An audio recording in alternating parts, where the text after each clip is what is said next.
Give me just a second here. Getting a couple more things set up on my end, and I'll be coming on.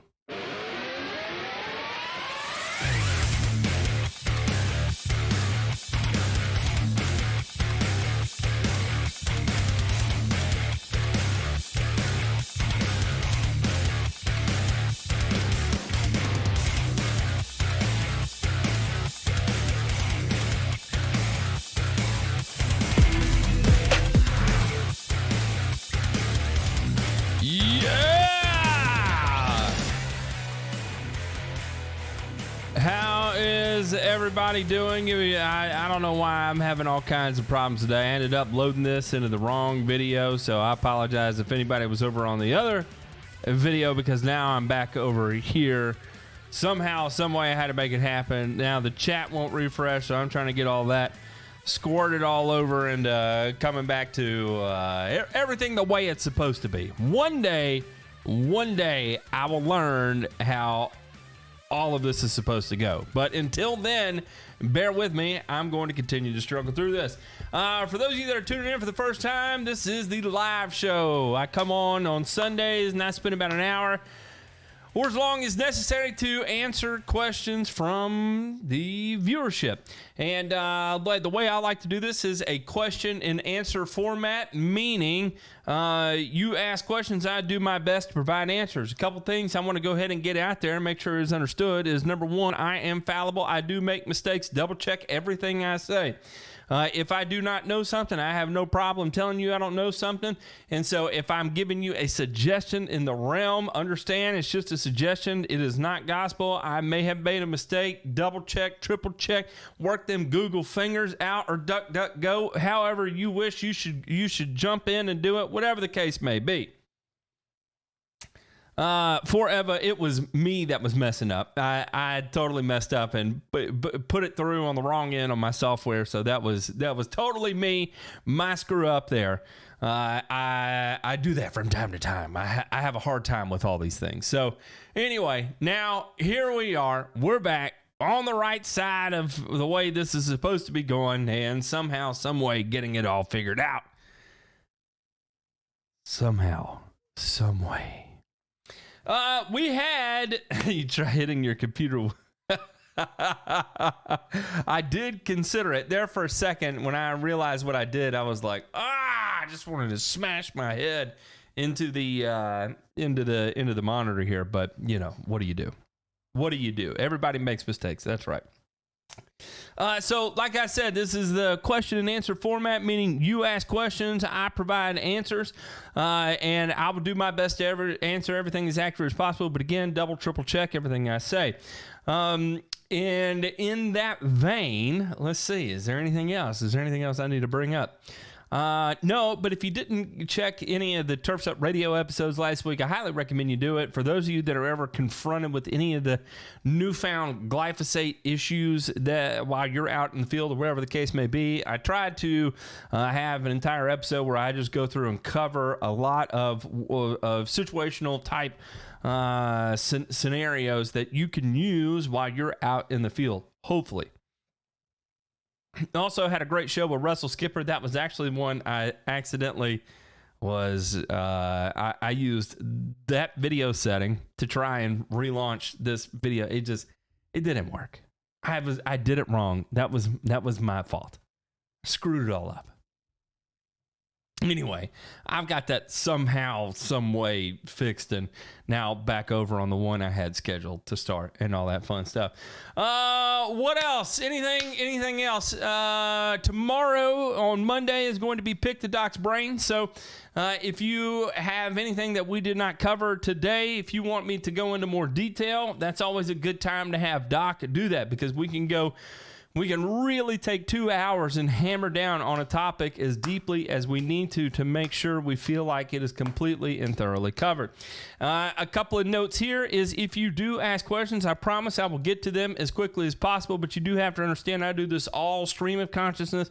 This isn't scripted. This isn't rehearsed. I literally start at the top and work my way to the bottom. Another thing you have to keep in mind is that I'm on about a 30-second delay. So when I'm actually speaking versus when you actually hear me is that I am I had already spoken it about 30 seconds ago. And so with that also, as I go down this chat, another way I make mistakes is I may accidentally skip over your question, because sometimes out of seemingly nowhere, the chat will just bounce down all the way to the bottom, but I'm only a quarter of the way down. So understand I make mistakes in that vein too. And if I skip over your question, feel free to ask it again. So I think we've kind of covered all the gray areas and legal things and the things my particular attorneys to tell me to address when I'm on the air. I'm just kidding. I've never gone to an attorney and been like, listen, are there any things I should or should not say on YouTube? Because I've got to say, chances are that I've said one or two things that I probably should not have put on YouTube in the past. But you live and you learn. And what's the worst that's going to happen? I get canceled? Boy. All right, so let's get this show on the road. Here we go. Kind of the first question I saw that came in here. Oh, man, I tell you what. And this is, it makes me so bad want to do it. Well, Izzy, I promise you, Izzy, one day I'm going to bring back the roll call. I will definitely bring back the roll call. It's not going to be tonight, but one day coming up soon, I will definitely bring back the roll call. Trimec M said, hey, Matt, what is your best guess on the shelf life of Signature Extra Stress Guard? I have no clue. I don't even begin to know. I would say at least a year. And I don't know if you're talking about just the concentrate, or are you talking about in solution? In solution, I definitely, normally within 24 hours, if it's not sprayed, you got to find somewhere to put it. I don't like to mix things up and leave them mixed up with water to give it an opportunity to basically render inert, because that actually happens. And you'll notice that especially on some labels like House of Furon, for instance, will state specifically on there that when mixed, you have approximately like 12 hours to get it sprayed. Otherwise, you lose mega efficacy out of the product. So with Signature Stress Guard, if it's in its concentrated form, chances are those are extremely stable. And as long as you can keep it from freezing and in a moderate temperature, I would say at minimum 1 year, chances are multiple years. So yeah, I would say at least 2 years. If it's in its concentrated form, I wouldn't give it any longer than 24 hours once in solution. John Teague, I've been watching your sissy grass. It looks incredible, sir. You're doing a fantastic job. You're definitely giving Ryan Noah a run for his money. I think y'all may have to end up arm wrestling by the time this is all done. Brandon said tonight's the calm before the storm. The next 6-7 weeks is aeration and overseed time in North Carolina. Bless your heart, sir. I feel for you. I definitely do. Let's see here. Okay, Kevin said, can very high phosphorus in the soil be accessed by roots and new seedlings, or do you need to add some in? So if you're very high, the seedlings are going to struggle to get it. But if they can make it to a certain point, and chances are they can, because you've got enough stored energy in that seed to be able to get to a certain point where it can start utilizing some of those internal processes that plants have of releasing acids out of the root system to be able to break apart some of these phosphate bonds that form within the soil with like calcium or with iron or just whatever precipitated phosphorus form that could form in the soil. When they hear tied up, the word tied up actually means precipitated, where it becomes, where it is originally in a solid and then it's originally in a liquid solution. It's dissolved in a liquid, but it reacts with something else in the soil and then precipitates out, right?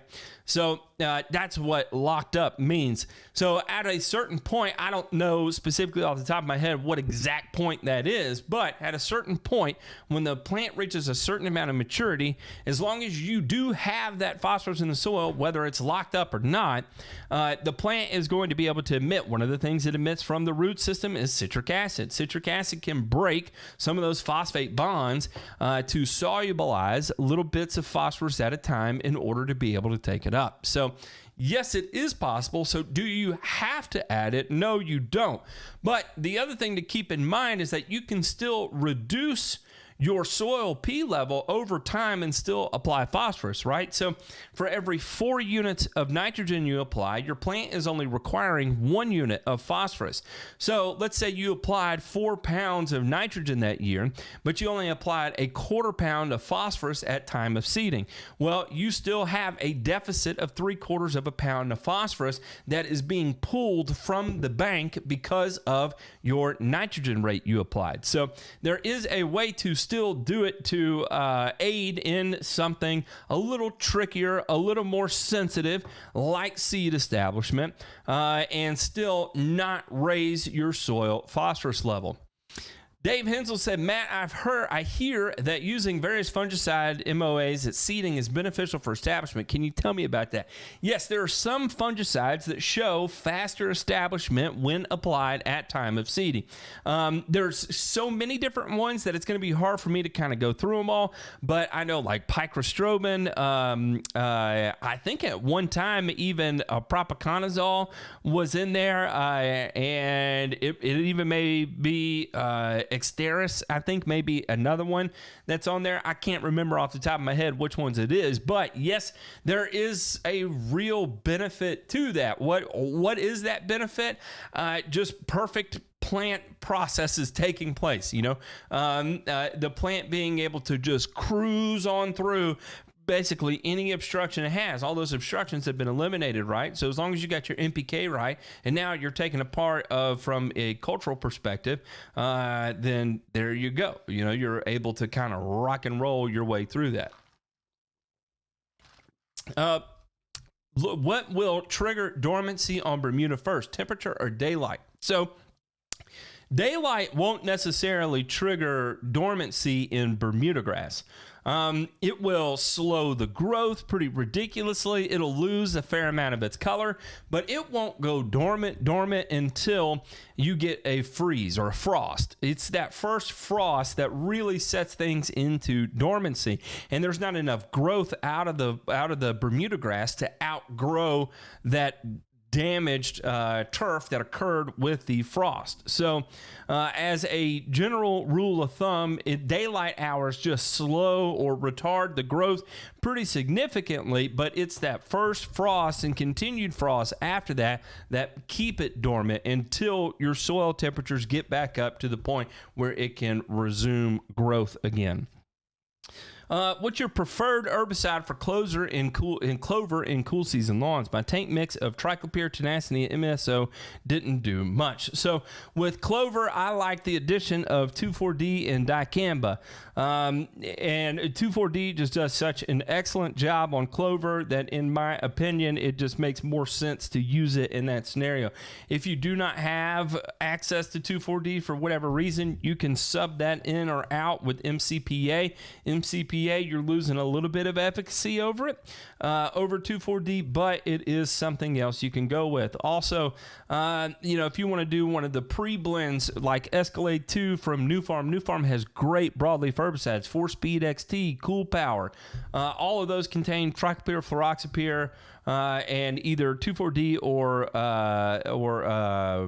MCPA, and those are going to do phenomenal in cool season grasses. If you want to kick it up a notch, you can add an additional kicker like carfentrazone, pyrfluoroethyl, or sulfentrazone to give you that extra hot wallop. But given that it's seed time, I probably would stay away. I don't like applying sulfentrazone at the end of the year. You can get away with carfentrazone, but I don't like sulfentrazone right now going into the dormant period.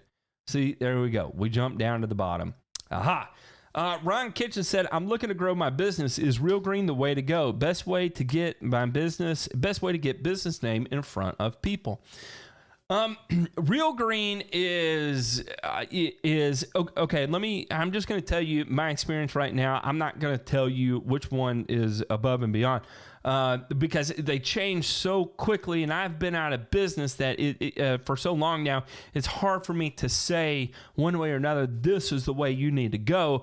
The only thing I can tell you is that with my experience of both of them, that when I was coming up in corporate lawn care, everything was based on Real Green, and once we had it all set up the way it was supposed to be, it was just phenomenal at how powerful it was as far as a remarketing machine, as far as being able to generate lists to market to, as far as having in-house marketing assistance. We did a lot of EDDM and the assistance on that part of it. It was just extremely, extremely powerful. But Real Green was kind of like the paper way to do things. You know, we kept written logs of everything we did on a lawn. We kept written logs of all the notes we left to customers. And we would literally flip through the file and go back and take a look at the notes. Or if it was important, we would put it into the computer and it would store at that time that we could go back and reference. But it was all generated through written notes while I was out in the field. Now, I know that with the new service assistants that are out with Real Green, there's more online, use your tablet or whatever to input your data. But at the time, it was more paper centric. And the other thing with Real Green is you get, this is not the appropriate way to do it, but there is a cost associated with everything you do in Real Green.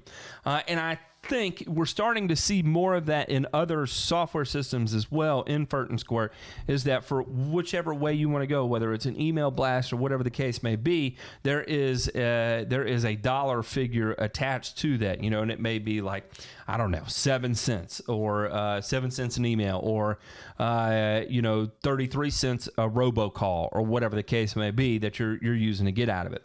But I think that is kind of universal across the major players now. Now, when I was in business for myself, it was Service Autopilot that I was using, and Service Autopilot is very effective too. Now, I have to say, of the two, did I prefer one over the other? Well, it's not fair for me to say that I preferred Real Green over Service Autopilot because I never did put the time into Service Autopilot to make it function the way I wanted it to function. It had the power for me to do it. I just never did it. So I would say, really, I would demo both of them, see which one you feel most comfortable with, and run with it. Like Russell Skipper, who I had on, he is a Real Green guy. I know other people. I talk about Josh Whitaker all the time. I know he's a Service Autopilot guy. So really, it just comes down to whichever one you choose. You have to put the effort into making that software as powerful as it can possibly be for you. John Hoover said, when applying liquid subvert peak, what rates do you apply it at? Is there a max phosphorus or potassium that a lawn should get within a given period? I would follow the label rates. Yes, there is, but it's dependent on your nitrogen rate. So, for instance, if you're applying a pound of nitrogen, the plant isn't really going to use more than a quarter pound of phosphorus. So you can apply a quarter pound of phosphorus, but you can actually over apply it too, just to be safe that everything that you apply is going to be available to the plant. So you can kind of pick your poison there. But as far as a max that a lawn should get within a given period, I would say, just based on, without looking at your soil test, I would just say as a general rule of thumb, as a max, a 1 to 1 to 1. For every 1 part nitrogen you apply, 1 part apply 1 part phosphorus and 1 part potassium as kind of a max rate scenario. How close to seeding can I spray triplet? I think 2 weeks is on the label. Could you get away with 7 days? Probably, but I definitely wouldn't make any guarantees with it. What is the best way to get rid of creeping bentgrass in a tall fescue lawn in northern New Jersey? Good luck.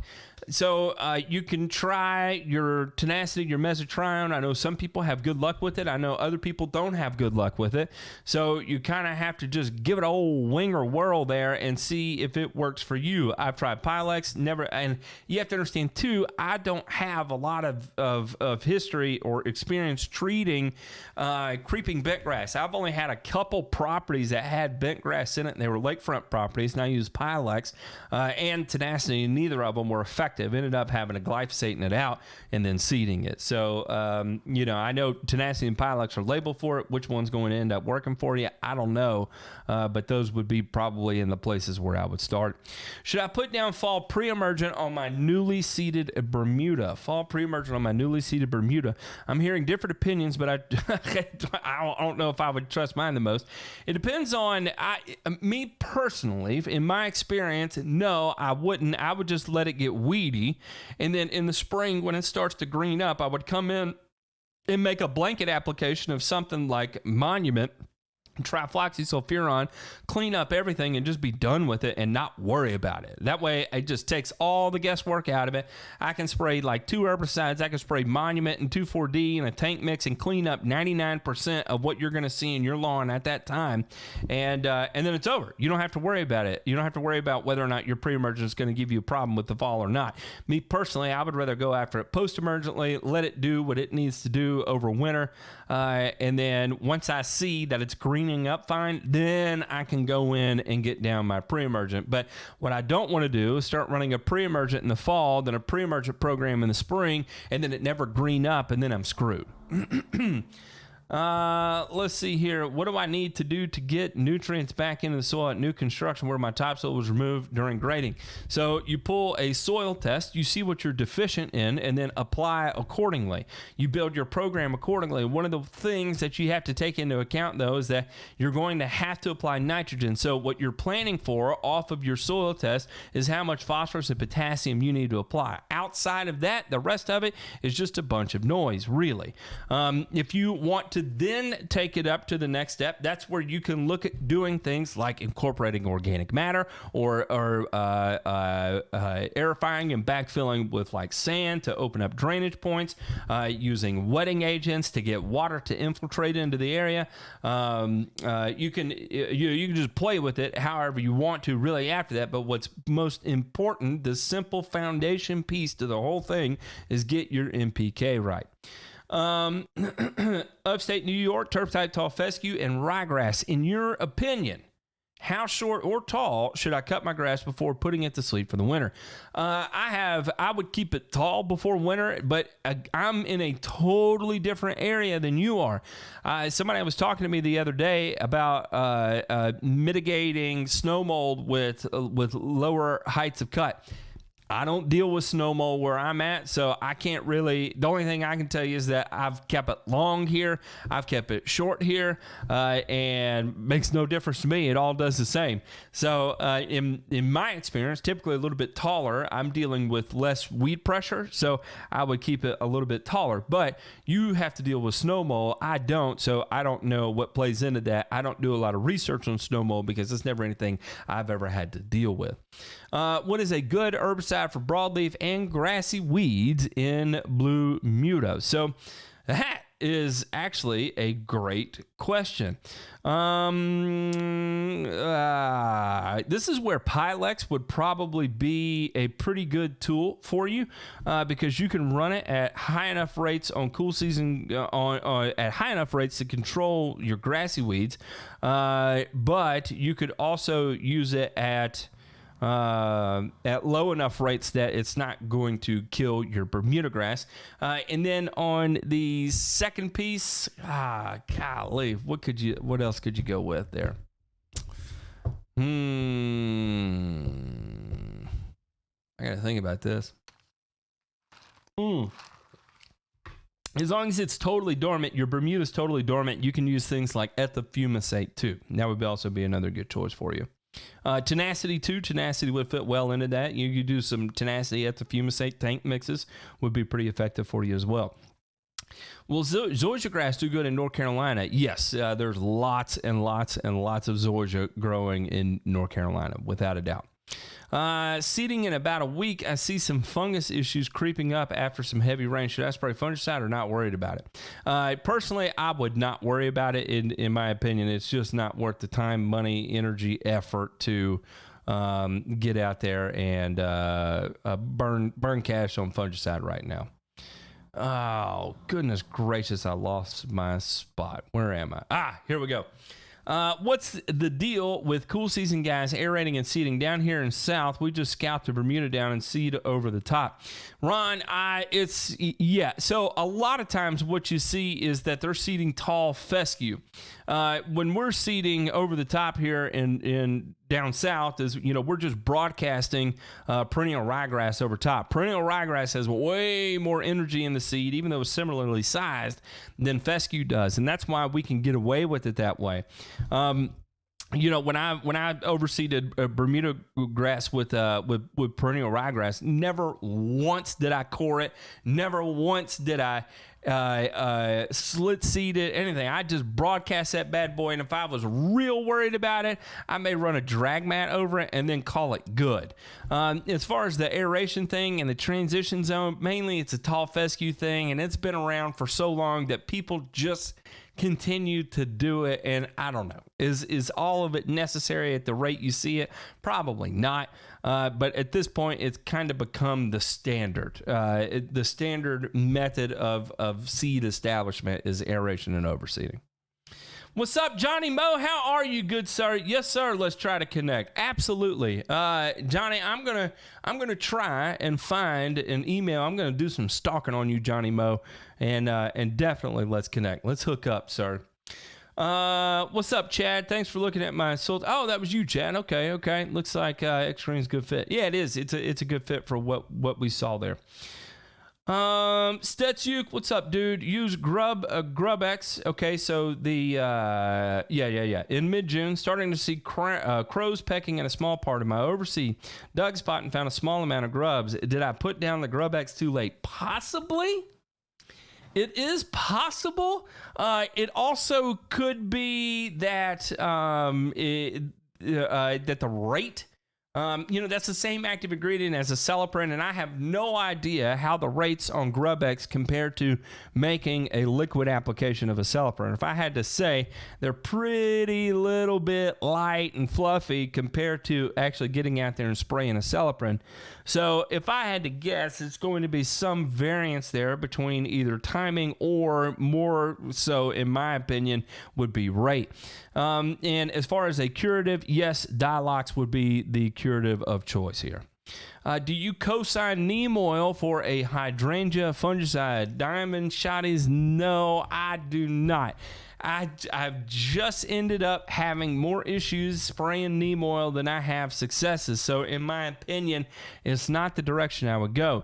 Now, I don't know where you are, but hydrangeas right now are on their way checking out. You're going to see some squirrely stuff with them. So, is it worth it? Because you got to remember right now, it's losing daylight hours. It's wanting to check out. Is it worth it to go in there and actually try and treat with the fungicide? No. Could you get away with trying to spray some neem oil now? I'm not going to tell you don't do it, but, maybe try it on a couple plants and see if it works for you. You have to remember, my experience with neem oil has been Memphis, Mississippi, Alabama, Georgia, and Knoxville, Tennessee. It sounds like a lot of areas, but really it's kind of a tight climate there that I've tried it in. And so anyway, wherever you are, it may work a little bit better for you where you are. So give it a whirl, man. Why not? Well, what's up? What's up, Sadie Mac? How are you, good sir? Will I hurt the Bermuda if I over PGR it before I scout for seeding? No. No. You may cause some discoloration, but you'll be fine. Joe K said, I'm going back to you, Sadie Mac. It's not ideal. I'm tapping into my brain now, and I feel like there may have been, if it's over-regulated, I feel like there may have been some lingering damage into the next spring. I read about just recently So I think as long as you keep it under regulation, you're fine keeping it under regulation. Don't go out there with the crazy rate, though, just to try and slam it one good time before you seed. I would stick to a normal rate there. Yeah. Joe K said, just overseeded here in Columbus, Ohio. What's up, Columbus? And threw down some peat denny turf type tall fescue. That's good stuff. I use topsoil loosely as well, but no peat moss available around here. Will this be a major issue? No, I have grown thousands of acres of grass without ever using peat moss. So you, sir, are totally fine. Man, hey, dog, what are you doing, man? What are you doing? Cut that out, hell dog. Yeah. I appreciate you, but cut that out, man. Come on. I'm gonna put you in a headlock. We're gonna drink some Bud Lights and get out there and wrestle is what's gonna end up happening. Peat moss. The only place I ever see peat moss used is on lawn care YouTube. That's it. Outside of lawn care YouTube, I never see it used anywhere. That goes from golf courses to sports turf, which I don't have just a ton of experience, but I've been around the lawn care game for a long time and I've actually never ever seen it used in professional lawn care ever. So you will be fine, I promise you. Matt, can you elaborate on why we don't need to worry about boron in our soil test? So because it even at rates as low as 0.1 parts per million, I don't think even that amount of boron in the soil has elicited a measurable boron deficiency in turf to this day.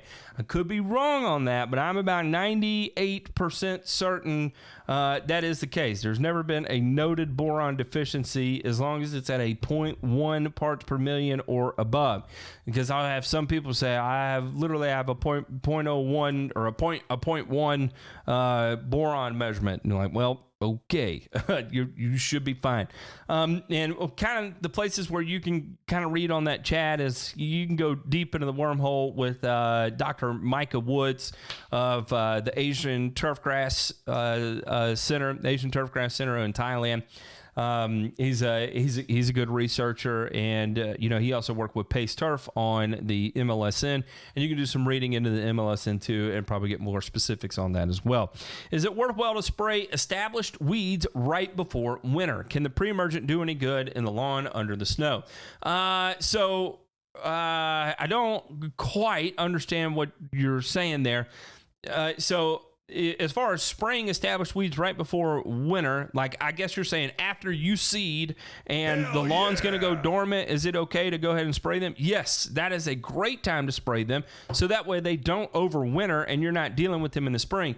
The weeds you see in the spring germinate in the fall, the previous fall. So yes, you would want to apply it then. Can the pre-emergent do any good in the lawn under the snow? Yeah, it'll be protected there. The majority of the time it's photo degradation that breaks it down. And of course, excess moisture can help facilitate that breakdown, especially when you combine the excess moisture with photo degradation. So bare, wet soils tend to have breakthrough fastest. But is it worthwhile to spray established weeds right before winter? 100% yes. That is the name of the game. Normally, what I would do is I would aerate, overseed, and fertilize at the time. I would come back and fertilize, and then before winter, I would come in and I would blanket spray my lawns with post-emergent weed control before winter really sat in. And that whole premise is that next spring, when they start to green up, and I had a little trick to the way I put lawns to sleep. I put lawns to sleep with just straight nitrogen. I've got tons of videos out there with it. But my whole point of doing that was that when I have those first 50 days, 60 days, I've got plenty of nitrogen bank in the soil for things to start greening up. Well, the problem is that if this starts taking place in January, and I'm not scheduled to be out there till the end of January, I may have 3 weeks of lush green grass growth as well as weed growth. So if I go ahead and take care of those prior to the onset of winter, I'm not having to deal with them in the spring. So I'm not getting hundreds of phone calls in the spring when I'm trying to go out and pick up new lawn care customers that I've got lawns full of weeds. Thoughts on pre-germinating seeds, Kentucky bluegrass. I used to pre-germinate my seeds when I grew tomatoes in Colorado. Yeah, I just personally don't think it's necessary with turf. It establishes so fast as it is. I think you're kind of spinning your wheels there. Whoa, I jumped down in the bottom. Hang on one second. Here we go. Robert Butler said, hey, Matt, soil test was super high in phosphorus last year. Been bagging the entire season. Is it a bad idea to put down starter for overseeding? I'm only doing some areas, maybe just in the seeded areas. That's fine. You can do that. And I talked about it at the beginning of the show. It was one of the first questions I answered there, that even though you're high phosphorus, you can still apply phosphorus and still cause your soil P levels to go down. So again, it's that 4 parts nitrogen to 1 part phosphorus. So depending on how much nitrogen you applied this year can dictate how much of a window you have on your phosphorus application to make sure that you can still apply it, but still cause a general year-over-year decline. I'm actually sipping on a when am I? This is a Propel lemon. I wish it was a whiskey. I promise. When applying the herbicide 2,4-D ester on my lawn to help get rid of nutsedge, at what rate do I need to apply if my lawn is 3,000 square feet? And can I use prodiamine and tenacity with it? Okay, so first, 2,4-D ester does not get rid of nutsedge. This late in the season, halosulfuron is what I would go to in cool season grass. End of story. 2,4-D ester will turn it yellow, but will not kill nutsedge, not even in the slightest. As far as using prodiamine and tenacity with it, can you? Yes, but only if you understand that you are not going to do any seed for the remainder of the year. If you plan on putting down any seed from that point forward, do not put down prodiamine. And can you put down tenacity with it? Yes, if you are planning on doing multiple applications of it on a very tight schedule. I did a whole video on tenacity, so I would definitely go through that entirety of the video on tenacity to understand the appropriate way to use that. But do not apply 2,4-D ester on nutsedge. It does not work. Are you getting backlash because of liquid? Yes, a lot, still significantly. Can perennial ryegrass handle Massachusetts winters? Yes. I just did Kentucky bluegrass in the backyard, but was contemplating perennial ryegrass for a low height cut. Yeah, certainly not a problem. What's up, Super TA? How are you doing, good sir? Timmy Bluegrass said, Matt, any value in applying molasses to cool season grass during the heat of summer? Will this make up for energy deficits? I have no idea what that means. I have no idea. So as far as energy deficits, Timmy, I have no idea what that means. I'm thinking here. I don't understand what you're asking. Is there any benefit? Yeah, there's some sulfur in some molasses that's going to be good. There's some calcium in molasses that's going to be good too. Robert Butler says, usually split seed every year, not doing it this year, but wondering your thoughts on just broadcasting tall fescue in areas that have been raked out.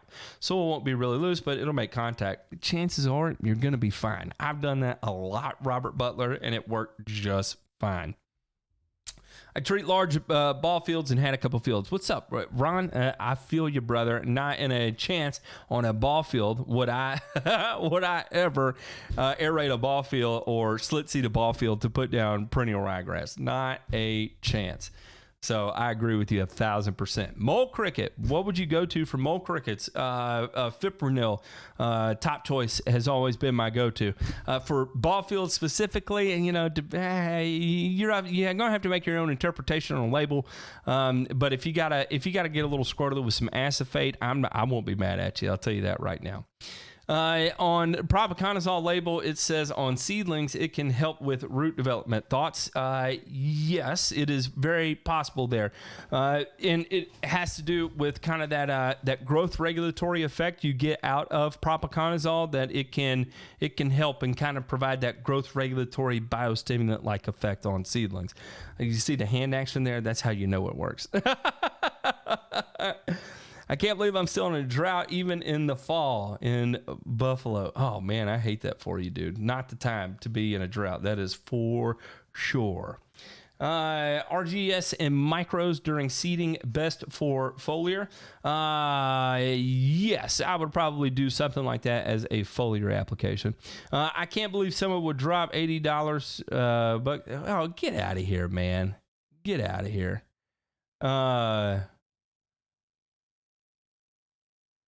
Your thoughts on dormant seeding? I mean, that makes me. Oh, okay. I see what's going on there. This is what I'm gonna do. Oh, dang it, moderator! Somebody put him in timeout. That's kind of an asshole thing to say there. You ask me. Your thoughts on, because Aaron and I, we know each other really well. Matthew, Natalie, we know each other well, even outside of the YouTube thing. And so, yeah. Some inside baseball. Exactly. Golly. Your thoughts on dormant seeding, cool season, non-irrigated 1 acre turf-type tall fescue? No, I would not dormant seed that at all. Non-irrigated 1 acre tall fescue, that's just too much to undergo. Now, what I would do is I would go ahead, seed it now, and use something like hydrotane. This would be a great time to put down some hydrotane. I think that would be that would give you your best chance at success, in my opinion. And when I used to have to do those, when I had big properties like that were not under irrigation, that's exactly how I would do that. Is I'd go ahead and seed it, plug it, or zip seed it, however I have to do it, and use. Actually, I did use a hydrotane back then. If someone put down 1 pound of K in a low K soil, how many parts per million would that raise your K on average? It depends on your CEC of your soil, but one of the things you can do is you can go to Paste Turf and download the climate appraisal form, and you'll get a better idea there. You have to remember that when you're applying K, what's reported on the label is K2O. And when you're talking about pounds of K, parts per million of K in the soil, that's actual elemental potassium, which is not equal to K2O. So you have to remember that whatever you apply as K2O, only 83% of that exists as elemental K. So if you're applying 1 pound of K2O, you're actually only getting 0.83 pounds of actual K out of that application, and I believe 1 pound is somewhere around. I can't remember. I'm not going to say. I can't remember.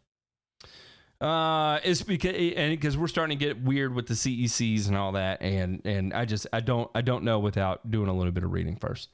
One more. Never had a chance to get rid of some broadleaf weeds this year, and now going to seed some areas. How cool would you say is too cool to spray something like triplet after the grass comes up? I'd say when you start getting down to about 40 degrees or 38 degrees, you're starting to get pretty cool, and I wouldn't do it there. But as long as you're above 38 degrees, something like that, you'll be good to go. New renovation, which pre-em and application schedule to help mitigate root pruning effects. So if you are doing your reno now with a cool season grass, I just wouldn't apply anything in the fall, but coming up in the spring, you'll be good to rock and roll with it. I wouldn't sweat it. You have to remember those cool season grasses are usually extremely tolerant of things like that. They're not quite as finicky as establishing like Bermuda grass from seed or something. So if you get it all established and up and ready to go in your new reno this fall, shoot, I'd have at it in the spring and not look back. With your pre-emergent. So if you want to run your pendimethalin, if you want to run your dithiopyr, whatever the case may be, go ahead. And what I like to do typically for cool season grasses, I'm somewhere around with prodiamine 1.2, 1.3 pounds of active ingredient per acre. What's your go-to for blanket application of ants? So I would probably use something like now if you're talking about fire ants, I would do your top choice fipronil blanket application and be done with it. It's expensive, but it works. And then the second thing is that if you're looking for kind of just like a controlled now kind of deal, like I'm just going to go spray for them, probably something like Demand CS, permethrin, what is Demand CS? Lambda cyhalothrin, beta cypermethrin would be another good one. What is that? Tempo. I would not use probably bifenthrin in that. Is Speed Zone Red preferred in cooler temperatures, cool season lawn? Pretty sure it's an ester-based herbicide. Any good kickers to enhance efficacy? I don't know what Speed Zone Red is. I guess that's just the traditional Speed Zone label. Speed zone red. Let me look this up. Yeah, that looks like just the regular speed zone label there. So yeah, 2,4-D ester, dicamba, and carfentrazone. Looking for a good kicker to enhance it. Triclopyr, terflon ester, or fluroxypyr. Either one of those would just be absolutely phenomenal as far as a kicker's concerned.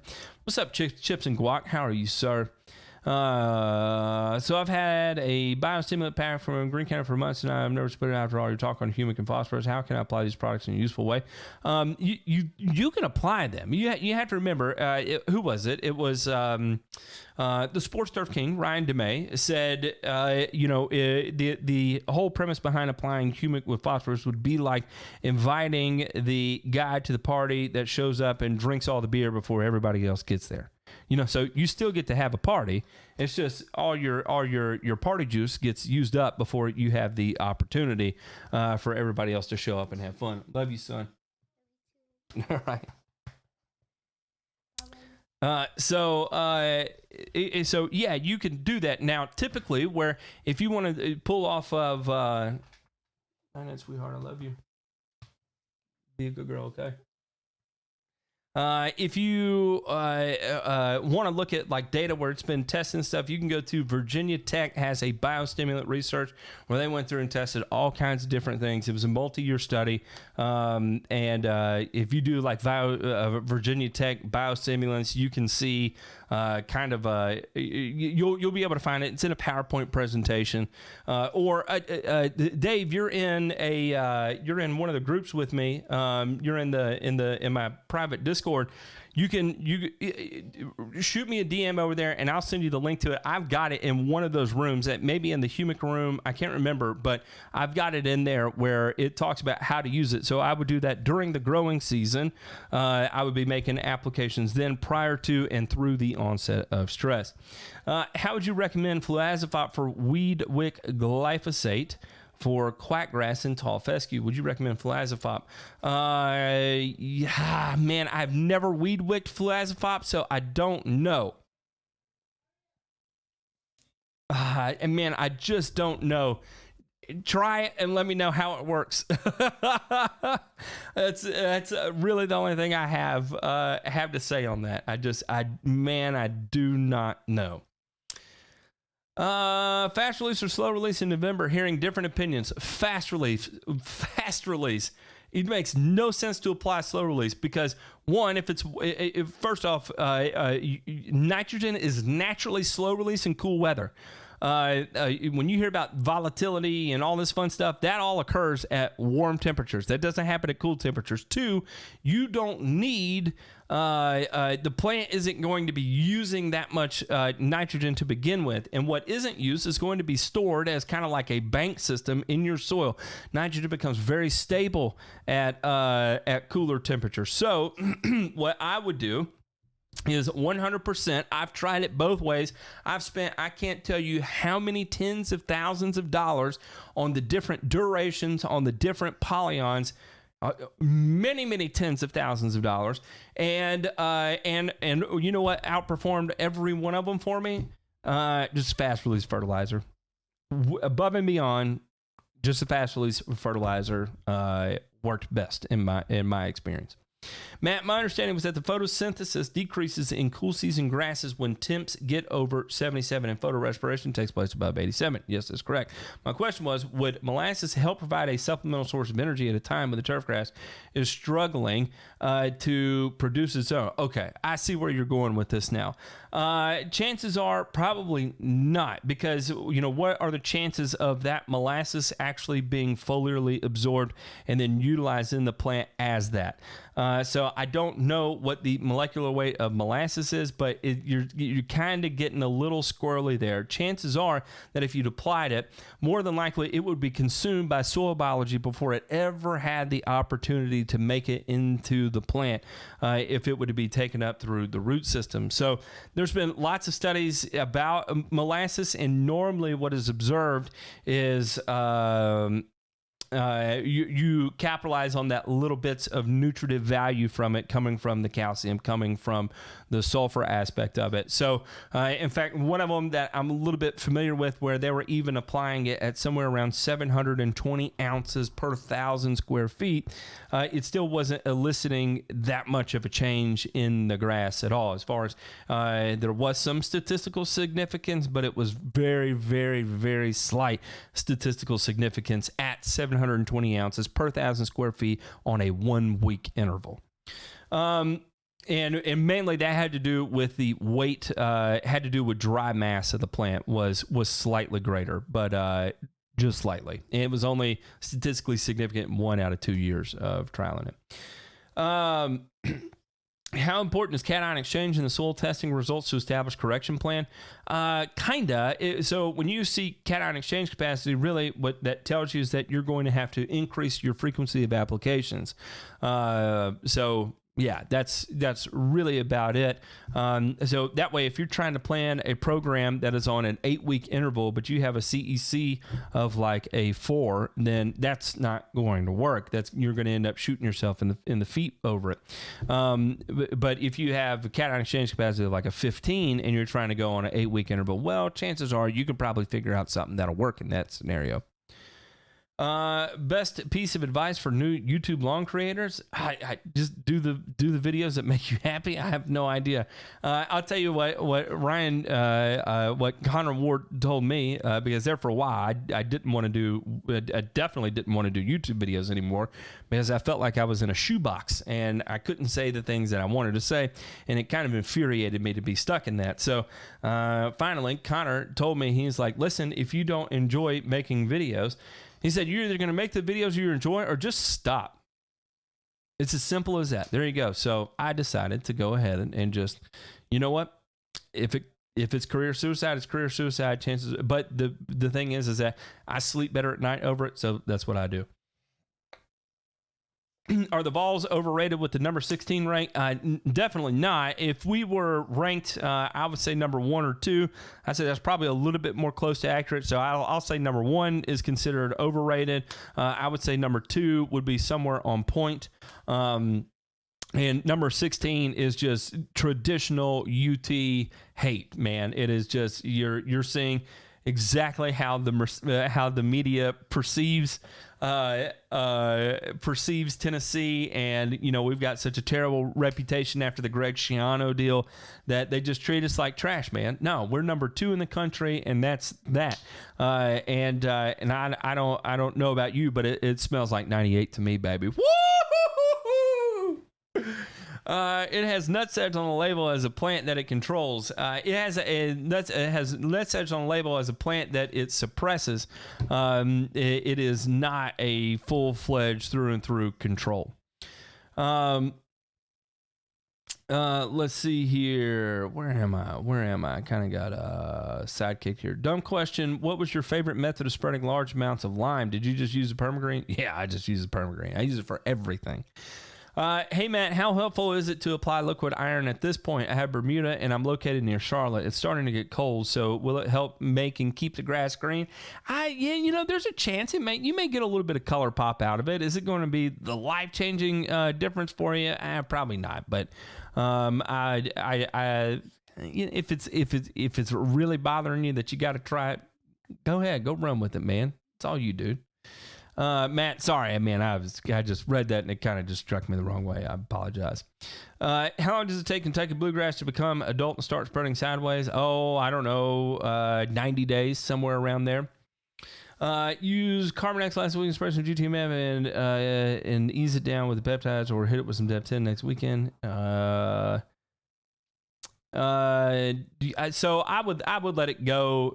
I don't know what rate you applied it at. So I would either say wait 2 weeks after that application, or depending on your rate. So if you're closer to like 3 gallons an acre or something like that, then I would wait like 4 weeks before I made the next application of something like D10. X-Oil stinks, no doubt about it. Recommendation to contain, remove Poatriv outside of glyphosate in a tall fescue lawn. No, there is no real option other than digging it out. CEC with 5.6 and OM at 1.7 pH 7. Where why would humic play a role in an application of my soil?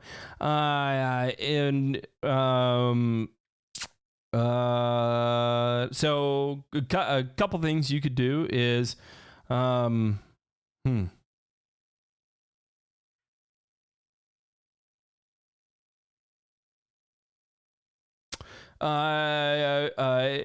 humic is going to be a high CEC material, so higher rates of applications, high frequent rates could give you kind of a temporary effect on that CEC, keeping it higher.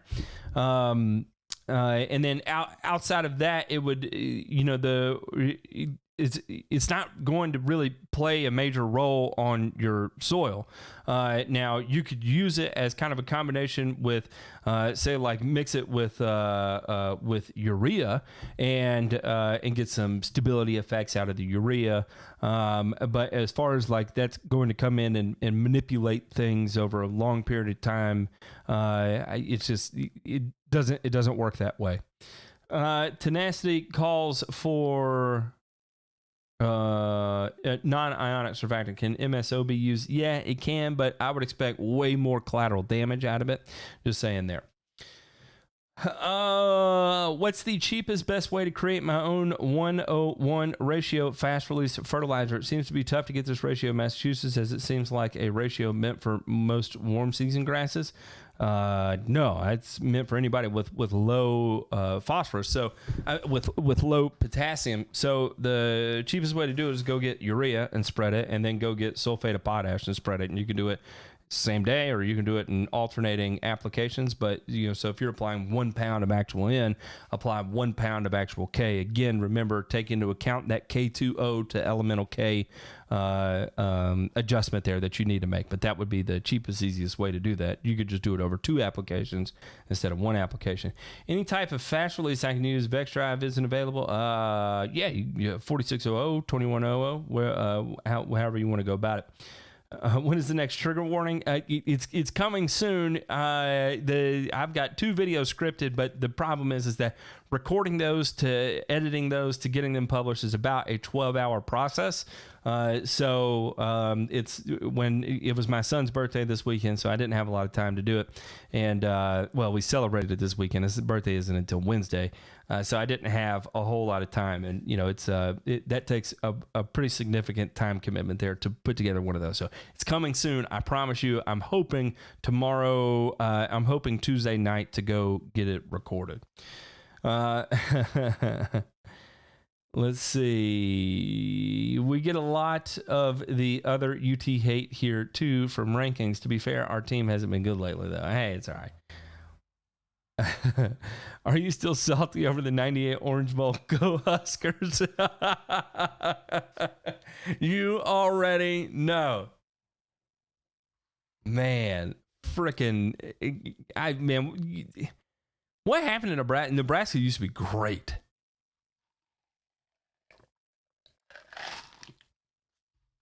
Transition zone near Greensboro, North Carolina. Just finished a reno today. My neighbors both have common Bermuda in their lawns. What can I put down to try and prevent it from taking over my new tall fescue?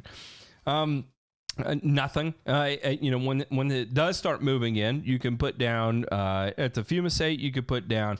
You could put down Pilex. You could put down Acclaim, whatever the case may be. But yeah, you can do that. Eric Gray, that's your family? No kidding, man. He's about to have a breakout season. I'm calling it right now, a breakout season. Yes, sir. Yes, sir. Matt, do you know a resource for calculating lime rate based on a pH and buffer pH? My pH is at a 6, and Clemson wouldn't tell me how to get my pH to 6.5 until I told them why I wanted that to happen. What?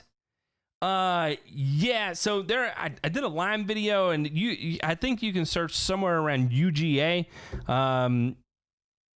I think UGA has good lime resources, and it'll kind of give you a rough idea of what you need to be applying.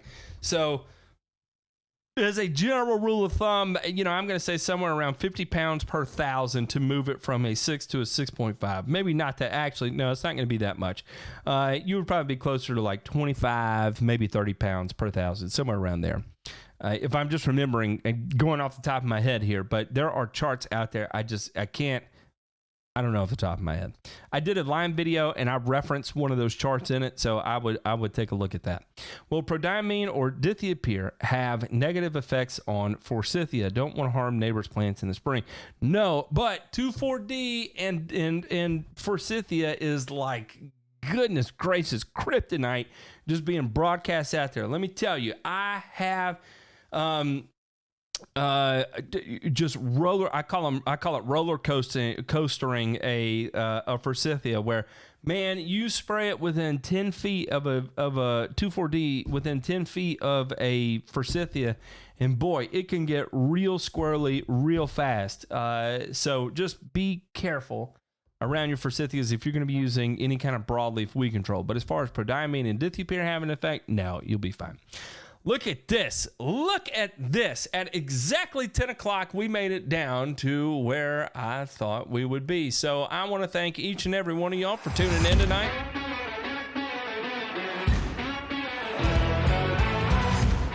I had a good time. I hope you had a good time. I hope you took something away from it. If I didn't get to your question tonight, don't worry. Coming up tomorrow, we've got Pick the Doc's Brain. If you have something you want to submit for that, you want us to take a look at a soil test, whatever the case may be, we do all that on air each and every Monday. I don't care how complex it is, we'll beat it to death. Shoot us an email over at thegrassfactory@gmail.com, and we will do that right here on YouTube, on Turfs Up Radio. In the meantime, y'all have a fantastic evening. We'll catch you on the flip side.